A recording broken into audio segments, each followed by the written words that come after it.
name is Richard Avenbrook, and I've been a volunteer with the Hangar Flight Museum since 2015. My favorite aircraft that I hang around with is the Lancaster bomber.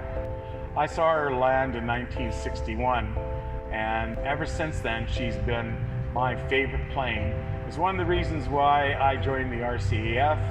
It's one of the reasons why I was an air cadet, and it's one of the reasons why I am currently a volunteer for the Hangar Flight Museum in Calgary, Alberta.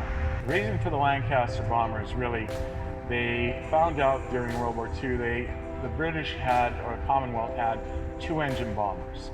And the 2-engine bombers were just not enough to be able to make it into deep territory with their limited flight range, and they couldn't carry a bomb capacity that would make a difference. So they started building bigger bombers, starting with the short Sterling, working on to Canada's aircraft, the Halifax, which most crews from the Halifax went to the Lancaster. The Lancaster could carry more bombs than any bomber in World War II from any country. She could carry a capacity of 22,000-pound bombs, even though she was rated for 23,000.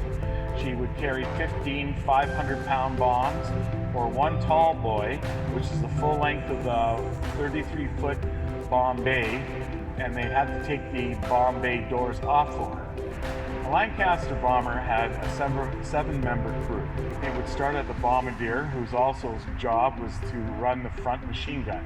So he had 2 jobs, bomb aimer and also front gunner. The second crew member climbing up into the flight deck would be, of course, the pilot on the left-hand side, and right beside him on the sides, on the jump seat, would be the flight engineer who ran the engines and kept the engines running in a nice purring moment. And then followed by that would be the navigator, and his job was to take shots. Now they didn't have GPS back then, so everything was done by slide rule and by at night star captures using the bubble that you see on the top of the Lancaster to take night shots of star charts, following the stars and North Stars and plotting where your course and where you were on the world at that time. Followed by the radio operator, which, you know, you sit there and say, well, you know, what did he do? Well, he listened for Morse code messages from the bombers. Let's say the bombers were all of a sudden, the mission was scrubbed. If he wasn't paying attention and all the bombers flew back to England and he was sort of daydreaming and he flew off to Berlin all by himself, he wouldn't be very popular with the flight crew later on. Followed by the top gunner, followed by, at the very, very back, would be the tail gun Charlie, and he had the most dangerous job, because if you could come as a night fighter and shoot out the tail gunner, then you could slide underneath the plane and fire up at the gas tanks, which were inside the wings of the planes, and cause the plane to catch fire and crash. So that was a very dangerous job. To even bail out, the tail gunner he couldn't wear his parachute. None of them wore their parachutes on them. They sat there and they wore the parachutes. The parachutes were stacked up on positions inside the aircraft. The tail gunner would have to crawl in, put on his parachute, and he could either go out the side door where the crew all came in, or else he could turn his entire gun around and fall backwards into space once he got. But he had to come into the aircraft, grab his parachute, go back to the gun, and hopefully the plane wasn't going down and he was stuck inside. The Lady Orchid was originally flown by Ronnie Jenkins, who was the pilot of the Lady Orchid #1. This is a #2 Lady Orchid in honor of Ronnie Jenkins. Ronnie Jenkins was a Calgary pilot who flew his Lancaster. You can see how many bomb runs on the other side that the Lady Orchid flew in. This particular Lancaster, the Lady Orchid #2, was at the Malton Aircraft Factory in Malton, Ontario, and she rolled off the production line in May of 1945.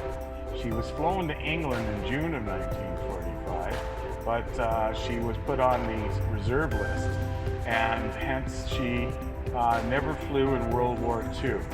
She eventually went and was brought back to Canada, because Canada wanted all its 430 aircraft brought back that we built of Lancasters. Not all of them survive. Out of 7,000 Lancaster bombers, 4,000 of them were shot down in action. A total of 10,000 Canadian crews died in Lancaster bombers. And so she was brought to Pierce, Alberta, and she stayed in storage there until the 50s, where she was eventually flown out to Greenwood, Nova Scotia, and turned into a maritime bomber. She had her top turret taken off, and she had a few extra things added. They had a bed that was inside of it, and so people could take a sleep. And she went up and down the East Coast looking for submarines, because during the Cold War, that's what was North America's biggest fear, was submarines. Then she was flown to Comox, British Columbia, where she also went up the West Coast looking for submarines.